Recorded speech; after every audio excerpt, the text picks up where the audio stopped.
এই রাত্রিবেলা করে হাজবেন্ড দিল আমার খাটুনিটি বাড়িয়ে। কড়াইয়ে কাঁচকলার তরকারি ফুটছে, এদিকে ময়দা মাখিয়ে রেখেছি, ও এলে গরম গরম ভেজিয়ে দেবো। বেশ মজাই লাগছিল। অর্ধেক রান্না হয়ে গেছে, শুধু রুটিটাই বাকি। আসলে খেয়ে একটু নিচে হাঁটতে যাব। হে ভগবান! এদিকে উনি অফিস থেকে ফেরার সময় গাদাখানিক মাছ নিয়ে হাজির। কি গো, এত রাত্রি করে মাছ কেন এনেছো? আমি কিন্তু এখন রান্না করতে পারবো না, রান্না আমার হয়ে গেছে।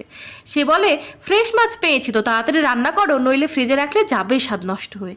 রাখবো, তবে একটি শর্ত আছে। কি? মাছের সাথে রুটি খেতে হবে। সে বলে ওঠে, তুমি যদি আমায় মাছের সাথে রুটি খাওয়াতে পারো তবে আমি তাতেও রাজি। এই কথা বলে সে যায় ফ্রেশ হতে।